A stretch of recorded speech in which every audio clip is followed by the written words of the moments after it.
Logic,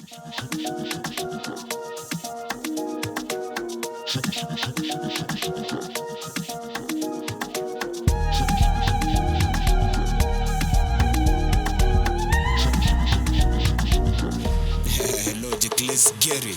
Leo tuna party, niko na Ferrari, ita kinazari na wakampari. Ati leo tuna party, niko na Ferrari. Hello guys, welcome back to yet another episode of the Solid Read podcast exclusive. Sijui tuko episode ngapi sahi? Walai. True. Aki, I know it has been a minute before we have posted a video, but we are back and leo tuko hapa at the Big Smoke, Karen. Yeah, we decided to come have some lunch as we shoot this podcast, and kama kawaida leo exclusive ya leo iko exclusive kidogo leo. Iko exclusive tu kidogo leo. So vile mnaona niko na two faces today. Normally we are just two, today we are three, so I'll let them introduce themselves. One is my co-host, and yeah, I'll introduce the other one. Lavender Otieno, you know me, yes. Lavender Otieno. Oh, guy, that was so short. That was so short. I think you guys know me. I was expecting you to say something. Sijui what I was expecting. Sa. Oh yes, Lavender Otieno, co-host. I'm just, me for two. Yeah, so guys, acha ni apologize first of all juu ya the noise that you're going to hear leo, cause itakuwa mingi, but we will persevere. This is what we live for, the hustle, si ndio? So guy, okay, I hope this is not going to be any bad sour. As you can see, we have a special guest today. I want him to introduce himself na ukuwe audible, cause naona sauti huku zimekuwa mingi leo, but that's how we're gonna rock it today, sindio? Yeah, so Ebu introduce, tuambie what you do, yeah, and then we can get to the main topic of the day. Yeah. So my name is Gatia Kennedy Washira. I'm a visual artist. I do visual storytelling. I do paintings and drawings, and my work entails around nature. My source of inspiration is around nature, and just the stories of life. Nice. So like you create murals. Yeah, I create murals, I create paintings, wall hangings. Yeah, it's much of it. And how would you say right now you're you're painting, like your world you're painting, because I really know very less about painting, so I don't know. How would you say that world is right now, or market or something? I think the perception, people are coming out to like appreciate art a lot, buy art a lot. It's not like a few years ago. So I think things are working pretty well. That's nice. Wow. At least that's a positive for artists. Now that we know, because historically artists wamekuwa waki-struggle, you know. Coming up has not been easy for us. Yeah. But at least I open now. At least we have an idea. You can try. Okay. Sawa. So guys, nataka tukiendelea na hii podcast, before we continue, food is art. Food is art, na najua mko njaa, si ndio? As we continue, tutaweka chakula hapo, tukiongelelea, nikiwauliza maswali itakuwa na time wakati mtu atafuni. But I don't know if it's going to be possible because the food is so delicious here. I can do both. I can multitask. You know this guy, by the way, he hata si advertisement, but these guys have the best smoked meat in Karen. Oh my God, I can't wait to taste it. I know you're in for a treat. You're in for a treat. Yeah. So before food ikuje, Gatia, let me ask you something. I saw that because of art, you went to Italy. Yeah, what? I had to. Allah, you flew. I had to. Nice. Yeah, what? It's a good thing, by the way, because you only experience poa on the outside na inakupea exposure, sindio?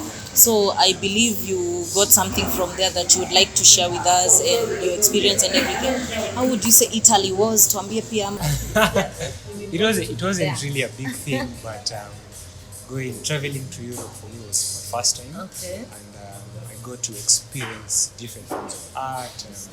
I also experienced the culture, the Italian culture, the wines and everything. also the infrastructure. Especially the infrastructure. I wanted to ask you about Oh. the infrastructure.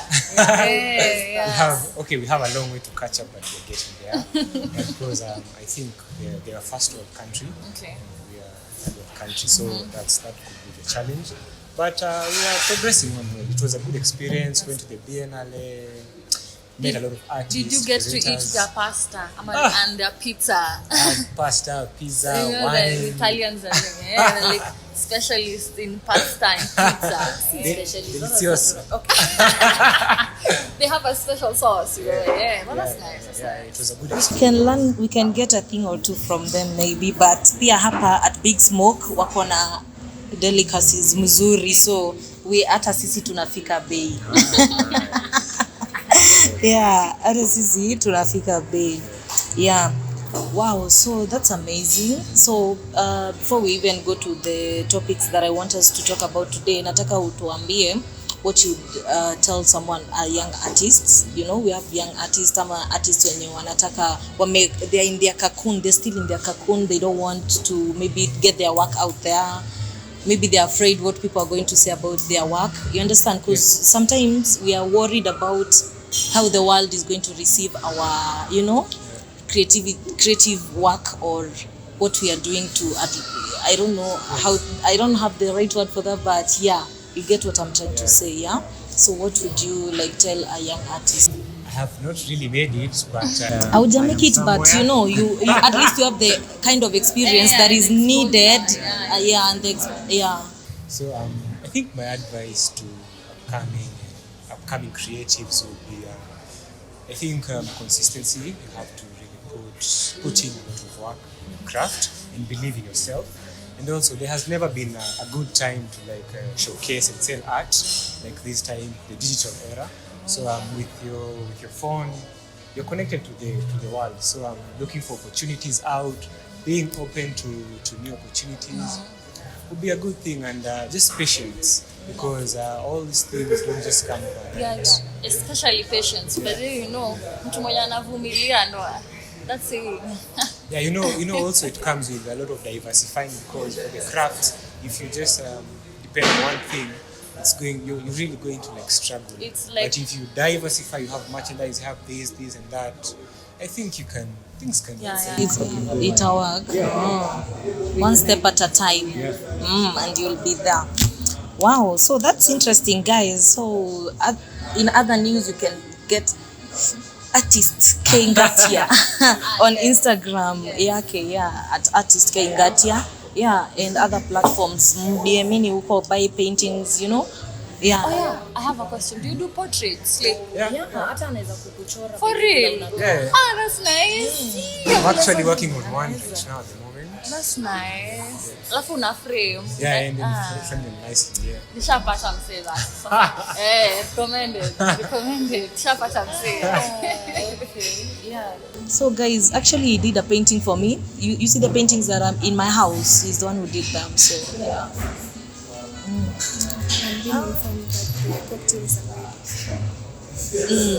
Okay, so guys, our food is here. Our delicacy is here. Excuse, unaweza leta hii. No, not those. Food. Yeah, so our food is ready. Najua nyi watu guy, mtakula hii chakula mtafurahi. Hapo kwa food ndo ninapenda. That's my favorite line. Guys, you should come and try this food. So today we are going to be talking. I want us to talk about black tax.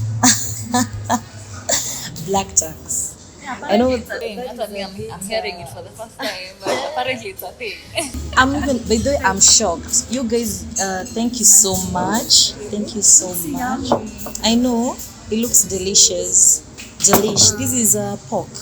Yeah, those are the pork ribs, the goat, and the brisket. This is the food that you ordered for. Okay. That's a sweet barbecue. Okay. And you have extra sauces over there. Here, That's the chili. the hot one. It's called Ziga. This is the tangy one. Songea hapa utuambie hata wakikuona. Nataka utuambie hizi ni nini hapa. Mnaona kwanza nataka msome label hapa. She's very nice. Yeah. Okay. Here's the food for today for you guys. We have the brisket. We have the pork ribs. We have the goat. Yeah. This made out of goat too. No, it's the beef. Beef. Yeah, we have beef. Beef. Beef, goat. Goat. And, Yeah. So the pork. brisket isn't. It's beef. It's This is the a three people platter. 4 people platter. Actually, it's in a double portion. The goat is double Wow. portion. So we have Wow. 3 types of This sauces. is so much food. We have the That is- tangy one. okay, not so much for us. of That, not that. This is tangy. It's called Ninja. We have the hot one called Zinga. We have a sweet barbecue called Buddha Boss. As you know, this is called The coleslaw. yeah. And we have chunky chips.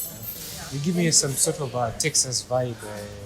Yeah, the American. Yeah, Yeah. it's based on Texas Ah. style. Yeah. Come feel, have a feel of Texas in Karen. Yeah, based on smoking actually. Yeah. So Yeah, please it's enjoy your smoked meat. meal. Thank you so much. Okay, asanti. Mumesikia watu wakuje huku, mwambie watu sasa, mulete watu mkule muonje, msikie mlete watu huku pia nyinyi. I know. Si ati nataka kwanza ipigwe picha. Oh God.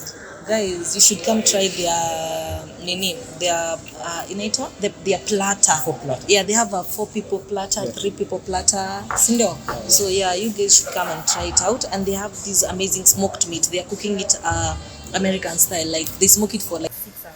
Texas. Yeah. Texas, to be precise. You can imagine the quality. Sindio? Yeah, big barbecue. Kunaitwa big smoke. Big smoke. Karen. Of course. Can we have a bite? Nataka kwanza Jacob pia apige hiyo picha and the drinks is included. You know, see ni wale watu wa kupost online. I don't know if they're bringing the side plates. Okay. Come. Here's the cocktail you ordered. Oh my goodness. Yeah. This looks is Midori. amazing. And this is strawberry gin infused. Strawberry gin infused. Yeah. This is amazing. Please enjoy your cocktail and enjoy your meal. Thank you so much. He's not having one? No, Actually, I think she was paying. Oh yeah, it's Ordered here. 4 cocktails. She ordered for something else. She ordered for a strawberry. The strawberry one. The first one. no, actually, This two, yeah, this one. Yeah. Hiyo moja utajibu ina shida.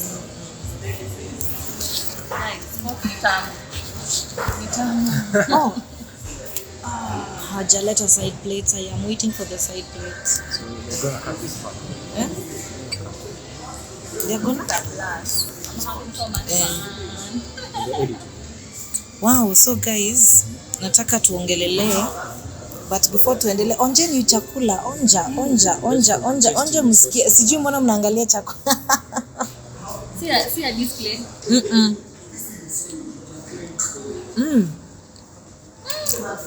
Well, Sikia vile ina taste. Najua hapo we have been thrown away by food kidogo. As we wait for the side plates. As we wait for the side plates, let's try and talk about black duck. First of all, guys, I want to give you the meaning. Sijui nani atatuambia, tuambie, tusomee the meaning of black ducks from Google, because there's some of us who don't know. Oh yeah. So, it's actually very simple. It's just where is it? It's like money that black professionals provide for their family every month outside their own living expenses, usually out of obligation. Kwanza that's Cultural. The cultural. Okay. So yeah guys, black tax is that hiyo pesa yenye yani unakuta at the end of the month after the salary you're paid, you know there are those, I don't know if you have experienced that in person or not, but there is that after you're paid at the end of the month there are those people wako shago hawana pesa kama wewe, wanaona uko Nairobi unafanya kazi. Exactly. Kwanza hiyo story ya uko Nairobi so wana expect uko na do ama uko majuu. exactly. Wow. So they like expect you to like just be sending money. Oh, uko Nairobi, uko sawa, uko na do. You just send us money. Your obligation, you know. Yeah, exactly. So unakuta, I want you guys, okay, leo nataka sasa we talk it about it in this sense. Si ndio? I want us to talk about it in this sense. So vile mmesikia, black tax is that money yenye mtu analipa at the end of the month. Ni kama unalipa, you're obligated to maybe take care of your, Ni kama pay. that is not a good term. I don't want to say less fortunate. I want to say the financially Constraint. People who are coming from humble background. people having financial problems back at home. You get, yeah, let's call it that. So I want us to talk about how it impacts you financially and how to manage it better. You understand? Vile hiyo black tax sasa hiyo yenye yani unakuta unategemewa na watu nyumbani, your maybe even the salary you're getting is not enough for yourself, but you're expected to like, you know, in your salary. So I want us to talk about how it affects us. I want our guests answer. Okay. How does it affect us financially? Black tax is really a topic to be discussed because it originates from the colonial past and the hardships that people have been facing. Some of us could be victimizers, we don't know, but most of us are victims. And I think coming from my side, you know, being a freelance artist, you don't get to have a monthly wage. You get to have like when you sell your work, that's where the money comes from. Yeah. So it's a big challenge for freelance artists because the money that you've gotten, if you don't plan it strategically, it's going to mess you up a lot Exactly. financially. And plus, you know, money is never enough. Yeah. You always want more. Yeah. Yeah. So Pesa itoshangi lakini so how is it affecting you wewe? Okay. Personally, I have people, friends, who I think don't really understand that where I'm coming from is at a point of not. I don't get a monthly wage, so sometimes when I am or when you're too merciful, compromise. Sometimes it really messes you Giving up. too much of yourself, well, you don't have enough for yourself. Yes. You know. Yeah, and it's not really a good thing because it can leave you financially destroyed completely. Yeah. Oh, okay. Yeah, actually, okay, I think because from what I've read, what I've heard, and what I know about black tax, it originated from like South Africa. Okay. Yeah. And this was meant to build people up in the community. It was meant, it was a positive thing kwa community. Like ilikuwa ile kitu yenye, you guys, if you have mali kuniliko, or if you're well off than I am, we would use that, like kama ni nyumba tunakujengea nyumba as a community, then tukitoka kwako tunaenda kwake as a community, you get. It was used to uplift. Yeah, exactly. It was used to uplift the black people, you know, to come out from poverty. It was a better way of handling poverty in the community. But when I look at it right now, sahi kwa hii era yenye tunaishi, it's affecting us a lot because people now misuse it. Sometimes some people take advantage of it. You understand? Some people, and it's also causing a lot of issues for our community. Mental health. Yeah, mental health to young people, especially people that these young people when they are expected. Thank you. Thank you so much. Especially these people who are expected to like.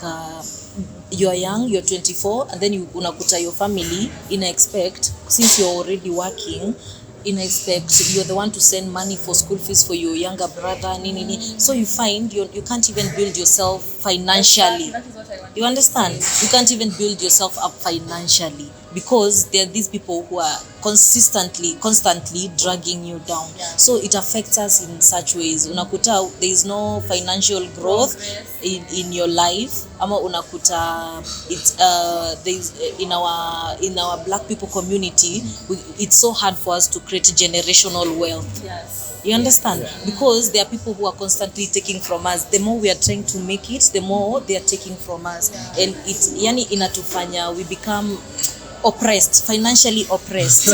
Thank you. I've been looking for that word. Finally, it's here.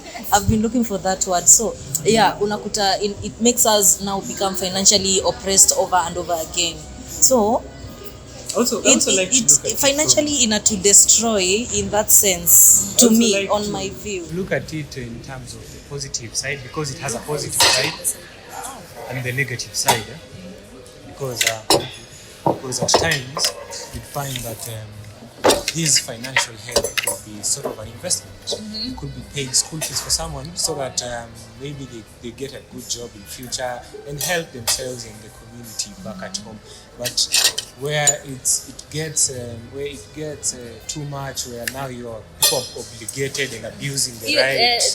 That word obligation. That's where I think a lot of people go wrong.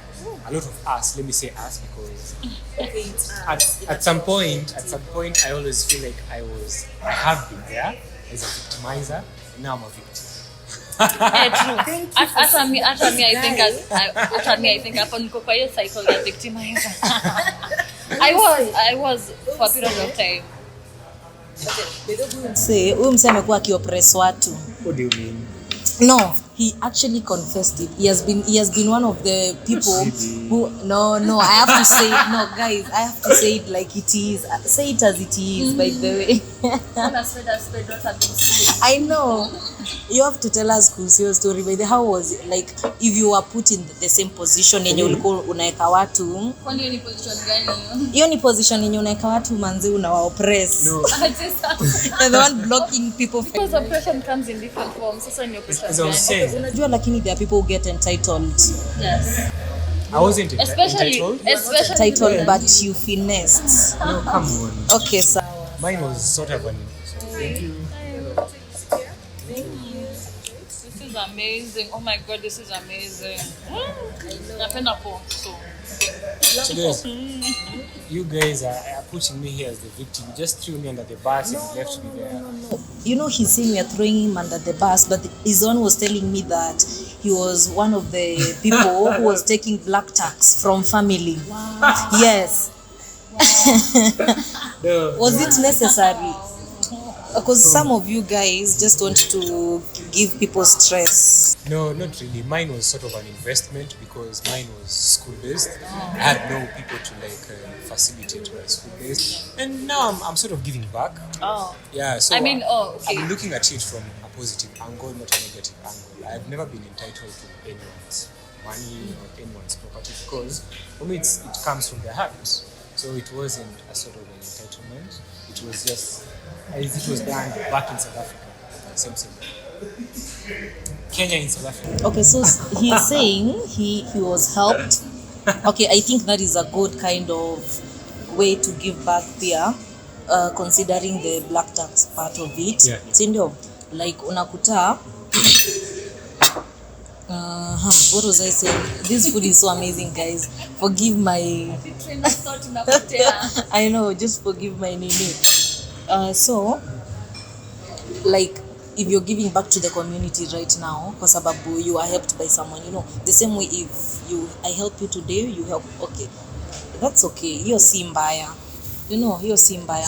Lakini the problem comes in when you feel entitled. You feel entitled to that. You understand? Okay, what are you shouldn't. From my point of view, from entitlement. I mean, me as someone who goes to this and I interact with these people, wanakuanga na some sort of entitlement. I mean, my dad, my sister, so you have to do this for me because wanna do. You're entitled. Plus, Oh, black tax na hiyo point ya obligation to give back. Okay, it's okay. I have no problem with black tax as long as it's not, you're not expecting it from me. Because you feel like you're my parents. I'm entitled to this thing. I mean, sikutaka to be brought in this world, so you have to do it because you know. Okay. They also didn't want to come to this world. Exactly. Yeah. So unaona kama mtoto I'm entitled to this thing.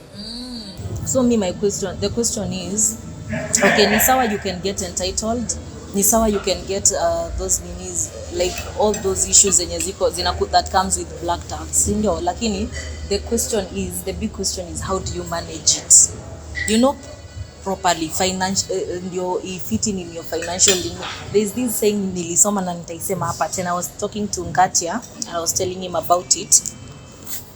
There's this saying, hata ukienda kwa ndege unaambiangwa in case of an emergency put on your oxygen mask first before you help your friend or your neighbor. Unaona, because if you run out of oxygen there's no way you're going to help the other person, si ndio? So the same way should apply here, you know. The same thing should apply here. You certainly can't give from an empty pocket. Yeah. And again, I think there has to be a balance because I don't think there's anyone who's self-made. Yeah. We are all a product of the people around us, the society. Someone. So I think creating a balance between those two things is like the most important thing. Yeah. Yeah, true. Wow. I mean, I can't get enough, guys. This is too much. Si ndio? Lakini iko sawa. You should try the goat. Mtaturuhusu because we are still having lunch anyway. This is gonna be I know you wish you were here. Kujeni Big Smoke. Ndio pia nyinyi msikie vile tunasikia saa hii. And it's very affordable, yeah. Very affordable. Si ndio?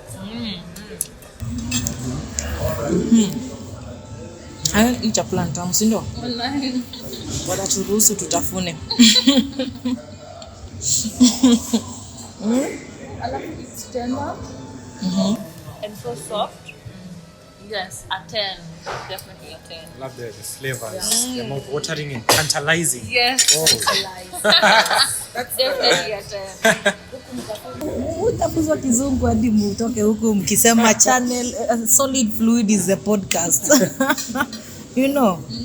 Yeah, so talking about how to manage that better, kama vile tumesema, you need to assess your financial status pia, si ndio? Like you need to be able, unaangalia how am I financially before I go and help the other person, si ndio? Usijifinyilie sana. Plus set your priorities right. Okay? Atujasema it's bad to go help out your family, you know, because there are those people wako na hiyo. And please down on the comment section, hebu tuambieni the kind of challenges you're going through with black tax, if you have any, ama your experiences with black tax.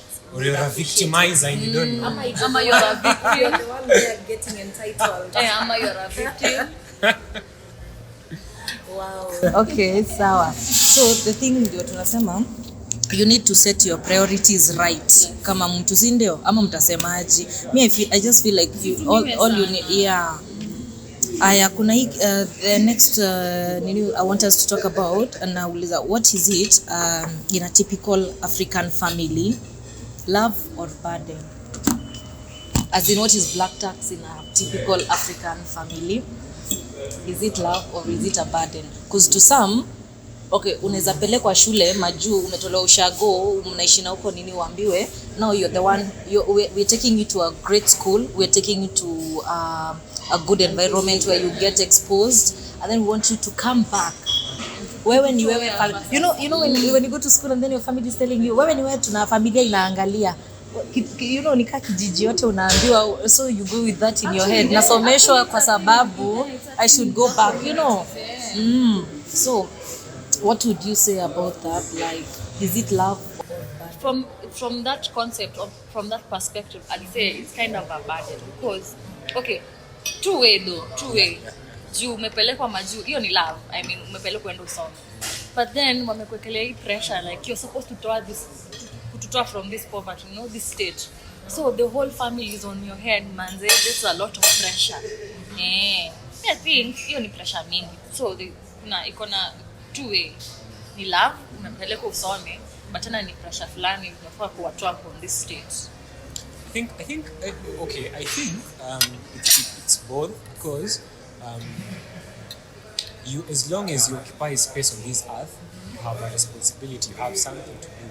So it should come from you and not you being told, because when they're pushing you to get to that extent, they're doing it out of love. They're not doing it so that you get things back. So it should come from you as as a personal initiative, and that's only if you can. But if you can't, if you're not able, then it is what it is. I'll say this about that. It can be love, but I don't see how that is love really. Okay, it can be love. It can come from a place of love. You understand? I can decide to go build my parents a house, my grandmother a house, or my sister a house because I love them and I have it at that moment and I want to give it back. You know, just I want to do something good for them. You know, that is still paying back. Sorry, guys. Again, it can be a burden. How does it become a burden? Mimi niko huko Nairobi. Do you know there are even occasions where you might go to ask for an opportunity, or let's say you're starting up you're a founder of something, a business or something, and you're going to your uncle to ask for help or something, and then it's very most likely that you're gonna get out of that place ni wewe umempea pesa, umeenda kuomba pesa uanzishe biashara or a company, you have these ideas that you want to put up or something, sio? Ama unakuta wewe ni wewe unaenda unampea pesa. It can be a burden kama it's expected. It's something that is expected from you. You know, yeah. Unapewa hiyo pressure na watu. Like it's not something you're doing it willingly. Kuna guy, let me tell you guys, juzi this guy alikuwa ananiambia ati bishte yake, sijui ni nani alikuwa ananiambia hiyo story. Bishte yake ati is expected to like msee alikuwa, it's a story ya kitambo. Oh yeah, I think it's my man or something. I can't remember. Yeah. Ati alikuwa anaitishwa, he was 24 and the family expects you to like send them 400,000 bob. Yes, sayo that hiyo ni yenye wanataka watumie, and you're not even earning that, don't forget it, you're not earning that. Hiyo ni pesa yenye wanakuambia tutumie pesa because we need it this month or for the next couple of months to do this and this and that. Do you get it? Like na wanakuambia si ati if you get it, we are expecting it. You understand? Like anapewa hii pressure yani until akaenda into drugs. You know, because you're depressed, unapewa stress manzina. Una imagine mama yako sahi akupigie simu akwambie, you know what Megan, nitumie 500,000 Kenyan shillings. I need it, you know, I'm your mother and I'm sijalipa rent. I don't have sijui nini. You understand? Like anakupea mashida zenye yako nazo zote. You understand? And you as an individual, exactly. Exactly. So unakuta it becomes a burden. You know, you'll even end up in depressed. You know, you'll end up depressed. You'll end up having a lot of, and that is another expense of antidepressants and whatever. To for your place. Yeah. I think also we as humans, we should also know boundaries and exactly, boundaries. I know people, you are especially family. Family does not know boundaries. How are you boundaries?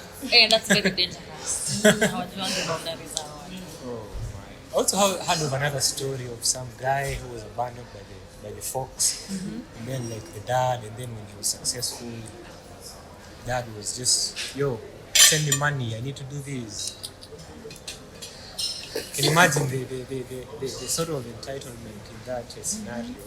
It's, I think you just need to know the boundaries and set them straight, because at the end of the day, if you can never give from an empty pocket, and no one should pressure you to give back, because that's your responsibility as a person. If you don't talk about it, how will we know you're trustworthy? Yeah, it's good, by the way. If you feel your family is pushing you to the corner financially and you're not in a position where you can be able to help them, honestly, put yourself as a priority. That's what I'm going to say to you. have priorities, because if you don't have financial priorities, you're still gonna be pushed to the corner. You should remember you come first. Yes. You know, remember you come first. So if you're earning that salary that you have, jieke kuwa na goals zako na vitu zenye you want. You understand? Have the set your priorities right. Yeah. And you're not going to have a hard time. Yeah. You guys should be here. This food is amazing. Amazing. Nice conversation and some sweet food. We never disappoint. Watu waende huko online waanze kutuambia tunaongea na chakula kwa mdomo. Tutakula. We don't care. Tutakula. We're still going to eat. The next thing I want us to talk about is how it's affecting the young generation after the pandemic. After the pandemic. Yeah, there There was corona in the country. So many of us were affected, but right now we are getting a hang of it, honestly. Yeah. Is it 1 year later? Yeah, ilikuwa imeisha but inarudi kidogo 2 years later. Wow, yeah. And so many were affected and some of the youths were forced to start working. Yeah. You know, so many young people were forced to start working, and so many were expected to take care of their families because so many parents lost their jobs, so many people lost what they were doing. So many youths waliingia kwa online jobs, so many of them were, doing different things to earn money, to like support their families. Yeah, and so many are affected sahi. You know, yani unakuta the rate of at which people the young people are killing themselves is just on another level. And also, people are even turning to scamming people because Exactly. we need the money. Yeah, we need the money. And that's the only choice you have at the moment. You need to support your people. You're getting so much pressure back at home. You also have life in itself is giving you pressure. Like adulting has never been this hard. Yeah. Like, oh my. Kwanza this thing that has been happening of late, people being mugged. Yeah. It has been trending so much. I mean, mugged. Mugged. Mnaibiwa. In the town centers. Town centers, hapo Strathmore, it imekuwa kitu ingine serious. Me I'd say I blame this government because everything is spiking up. People are struggling to find money. You have to find money from every source. So, hey. The government. That's just another topic. Me, I'm still angry. I'm angry as fuck. So we'll move on. We'll move on from that. Nasema Sakaja afanye maneno. The president himself. Yeah.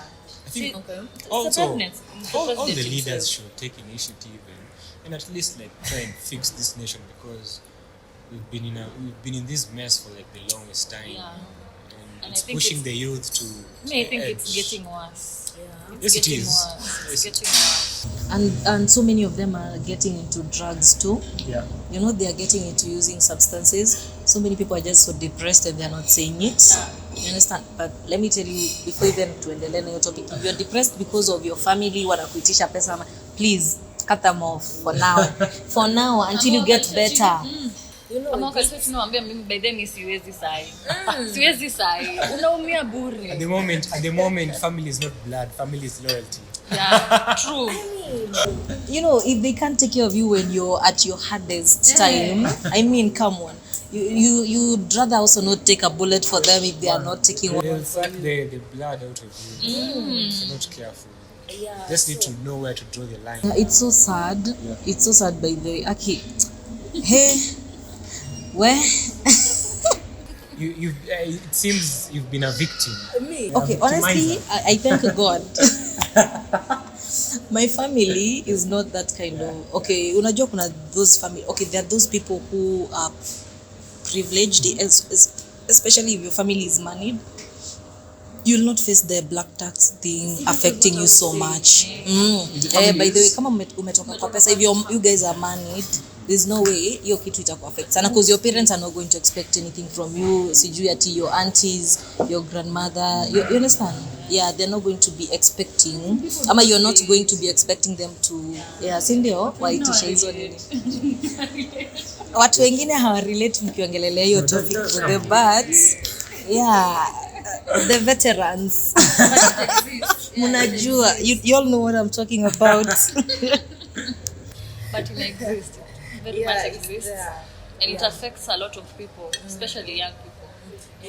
Unakuta watu by the way watu wameingia kwa mimi juzi okay me I'm not going to mention names or what, but yani some of my not my close friends or most of the people I know sahi wameingia into drugs, you know. I'm not just talking atipombe, you know, and some Mary J. I'm talking hard shit, man. Yeah, you know, na nijua hizi vitu za depression. Unakuta wewe ni wewe unalipia brother yako mdogo school fees, ni wewe mamako anapigia simu ana chakula jioni, you understand. So unakuta so many people young people wenye hawajatoka kwa well off families zenye zinajiweza, and they're expected to like take care of their family members who are back at home. Unakuta that pressure is too much even for you, especially in the city. Life in just want to forget your problems and get especially if you don't have a job yenye inakulipa poa na bado you're still living in a house that you need to pay rent nini.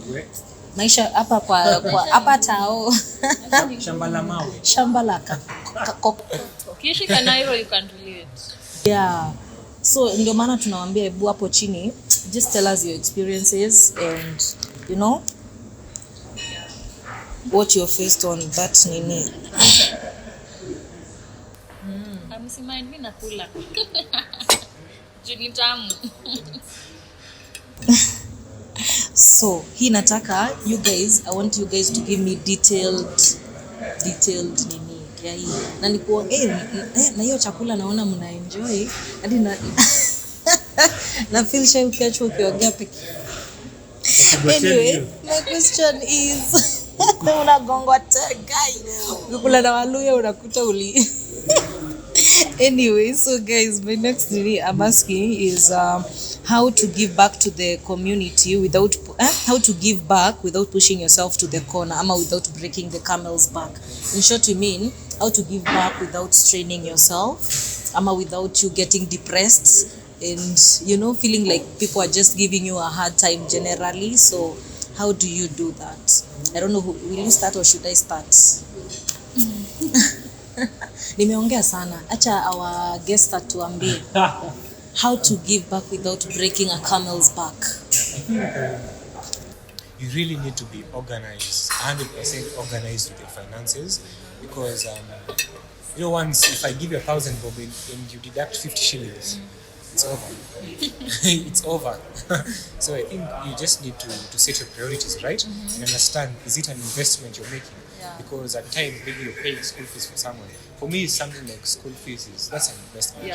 But when it comes to that, supporting their business, like giving them loans to start a business, I think that one can be done by the banks and people out there, because you're not expecting anything back in return. So you just need to be organized, set your priorities right, understand if this is an investment or is just a liability just to just chop money, chop your money off, because there's always something to do with your money. It's never enough. That's why you're always working every day and every day and every day. Yeah.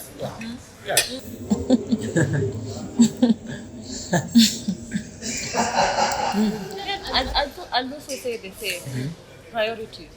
You know, you come first. You always come first. Because if you don't look out yourself, who has you? Because apparently you cannot entirely rely on family, because family nowadays, like you said, it's loyalty, not blood. So priorities. Giving out is like the best, especially if you're passionate about it. Giving out to the community, like you like helping people. You know, it's come out naturally. But people sometimes take advantage of that. Unapeana tu because you're a good person. But limit, unajua boundaries. I mean, hata kama unapeana, na unafaa pia kujua msemo mwenye unapatia kitu, you know? Even if I'm helping you, you should know the kind of person you're helping. I also agree with you guys. I don't think that there's anything much hapo kuongeza ama kutoa, but what I'll say on my end, it's very hard to say no to a family member. Hiyo nayo ni ukweli. Tuongee tu ukweli, si ndio? Especially if it's your mom or your sister or your, you know. Ama your ushosho na kitambo alikuwa anakubaia Christmas dresses na trousers anakuletea, you know. Yeah. It's so hard for someone to say no to a family member sometimes in certain occasions, but again ni poa to find a balance hapo, you know. It's good to find a balance in between, in a way that you're also not going to strain yourself financially, and you can still achieve your financial goals and still like una achieve cultural obligation ya kusaidia your less okay financially obstacled family members, you know. Yeah, so you just need to find a balance, and in finding that balance there are some of ninis hapa nilikuwa nimeona, na one of them zilikuwa like defining your cash flow. You understand? You need to like define your cash flow. You need to assess your pesa zenye zinakuja, how much is coming in at the end of the month, and exactly you need to assess your cash flow. Ni pesa ngapi inaingia kwangu, and how much should I give out? And first, for you to have those nini zinaitwa aje, I'm looking for my notes. Yeah, okay. For you to like what was I saying, guys? About cash flow. You defining your cash flow, unafaa uassess ni pesa ngapi inaingia na yenye unapeana juu. You can't give more than your, you know, you have. Come on, utaachwa na nini? You know, utaachwa na nini? You can't be earning 10,000 unalipa nyumba 4,000 alafu hiyo ingine you want to send it to your parents, na hata wewe consider your goals. God will provide. You have money. Bro, It doesn't work like that. If you don't help yourself, how will God help you? You need to set financial priorities ka vile tumesema, alafu like unataka kama you have goals, you need to put your vile Megan amesema, put yourself first. Kwa hiyo nini, angalia, I want to do 1 2 3, I need this on my savings. Look at your saving plan, look at your nini zenye una spend that month, you know, your day-to-day spending, what expenditures. Look at if you have things you want to invest in, investments. Exactly. And then now come and say iko hivi, bro yangu alikuwa anataka pesa ya school fees, my mom wanted money to maybe make her hair or something, my sister wanted money to, I don't know, start a business. Like prioritize now. It's not like you're choosing who you're going to help ama ni shida gani ya mtu kubwa kuliko wengine, but again ni poa unaeka hizo nini, maybe it's your mom you're going to help, it's your bro you're going to pay school fees for. You understand? Prioritize your nini. After now umekuja umeangalia your goals, invest pesa yako kwenye unataka, you understand? Now come and look at the helping list. Who are you going to help? Because again, you can't be running to help people na ujajisaidia. Like, what are you doing? You know, nani who is going to help you? And in most cases, by the way, umekuwa Red Cross. Don't be a Red Cross nini, and then when the Red Cross go bankrupt, there's nobody who's coming Exactly, to rescue you. Also, something just crossed my mind, and I just wanted to ask you guys. Just put yourself in the shoes of now the victimizer. No, it's okay. The oppressor. Put yourself in the shoes of the. You know, from today I'll be calling you the oppressor. Come on. But anyway. It wasn't long. I mean, it was just like 2-3 years. No, me, I'm in And the it was dark. done. What are you guys saying about me? I'm in the dark. I don't know. Just like I was just thinking to myself, like put yourself in the shoes of the victimizer, or the one who needs help, and just think to yourself, like, how would you want things done? Would you want to like victimize this person to that extent? Oh, Would do you to others what you want to be done to you. yeah, would you want to like squander everything, squander all their money? Would you want to be selfish, like just want to get every penny from this guy? Because that's a good point of view, and it can really help to create the balance between the victimizer and the victim. Okay. Kitu ingine yenye tunaweza saidia wa watu, teach your family members how to be financially independent. Don't just give the guy the fish, teach them how to fish too. They're hungry. You feel me? Give them financial knowledge. You know, waambie unaweza fanya hivi. If they want to start job, empower them, you understand? Kama ni biashara, kama ni biashara mtu anataka kuanzisha, lead them to organizations that can give them loans, because yeah, exactly, you can get a loan and start your business. I don't have to give you my money, because the thing with giving family members money to like start their businesses, unakutanga mtu atazitumia hizo pesa vibaya, aseme si tomorrow I'll still ask for money and I'll get some, you understand? So teach them how to be financially independent and how to like be financially intelligent. Pia wa manage their finances vizuri, otherwise they'll be back at, you know, asking for help, you understand? So it's good to give them that financial knowledge pia, because you know kuna story nilikuwa nasoma ile nilikuwa nakushow ya Chris Kirubi. That guy, he was very rich, by the way. Guy, you all know Chris Kirubi. Kama umjui, I don't know what you're doing. I don't know him. Enlighten me. Wait for it. Okay, let me. You're lucky to be here, because I'll be telling you who he is. For some wisdom. He was an industrialist. Yeah, that's who Chris Kirubi was. Yeah, he passed away. Yeah. But that guy, he had a younger bro, he used to pay for his school fees. Sindio? And that guy, the younger brother used to talk and say that even if his brother had this much amount of money, you would go and ask for him for money to do your own things, and he would say, go look for your own money. Si ati hana, ako nayo, but atakwambia, go look for your own money. You want money to buy clothes? Go look for your own money. Exactly, because you know I have it, and you're my relative. I wasn't given your pesa. I've worked hard for it. You understand? So he used to be like, I'm not giving you any money. You know, go work for your own money. But if you come asking for money for like school fees, anything to do with education, school, or you know, something like that productive, you would not even ask questions. So it's also very important to prioritize your money. You hata si have value for your money. Si kupeana tu 20k juu mtu amekuitisha 20k. See, I can't remember which artist was talking online, alikuwa anasema yeye kitambo angejua when he became famous, ile unalipwa pesa. It's mkurugenzi. Yes, I watched his show with Nani, and then he was saying that when his career peaked, when they used to be when his career peaked, he used to have so much money. Beshte yake akimuitisha 20,000, shika. You understand? Nani akimuitisha hii pesa, shika. So ni poa pia uko na value ya pesa yako. You just don't give out your money like that just because uko nayo. Unaelewa? So yeah, it's very important pia. Priorities, set your priorities right and get organized with your finances. Ni watu, hii chakula imeshibisha, hatujafika tamati. Nataka we wrap it up. Oh yeah. I can see the cameraman just swallowing. Hey. Hey, tamu bro. Chakula. Salivating.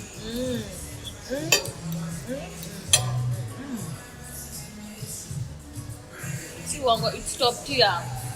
Top tier. Sindio? Speaking of entitlement from family, you know, Juicy, I went out with a friend of mine. Then we met up with my sister. So you know, my other sister baked. So yeah, you know, we go a place, and I said no. She wanted us to stay, but I said no. Akajam. Then we left. Exactly. So me as your sister, I'm not allowed to say no. So nafaa tu kuenda na wewe because I'm your sister. Entitlement, or because I'm supposed to do some things because you're my sister. Me, I don't like that kind of behavior. Apart entitlement. People should know their lanes. Yeah, yeah. I have my own life. I don't have to just leave everything just for you because you called. And also, I think you also have to teach people how to handle you. Exactly. I have my own life. You also have to learn how to teach people how to handle you. Like, this is the line. Past this. Imagine. Usivuke your line. Imagine. Imagine, no? Yeah. Stand your ground. Anakupeleka tu kama ng'ombe. Don't be a bad person at the end of the day, but just know the limits. This is where we don't cross the line. Yeah. Hapa. Mbona hapa? Yep. So you didn't tell people where the Big Smoke is. Niliwaambia Big Smoke iko Karen, by the way. You guys should come check out Big Smoke. These people have amazing food. Nataka tuzime kamera tuichambulie yote. Yes. Alafu iko Karen, if you know the Legend Karen, hapo tu kwa hiyo entrance ya kwenda the Legend. That's where Big Smoke is. Come check them out. Kwa barabara from as you go on your way to town, just a few meters from stage. Karen utaiona tu on your left. Yeah. Come get a taste of Mexico. And also a cool spot for creatives, performing artists. And guys, come check out his artwork on 19th. We're going to be having a market, free market, open market. Hapa, yeah, this month. So kujeni mcheki his artwork and buy some portraits for yourselves, and you know, mtakuwa tu sawa. Grace your walls with art. So Yes. that when the lights are off, you can stare at the art. As they stare at the art. Yeah, so otherwise I think that's a wrap. Mimi nataka tu kukula hii chakula. Otherwise, until the next episode. Wazee tuache story ya Folk na 9. Tuna struggle. Niliona pia wakuu wenu huko kwa government hawajui kutumia phone.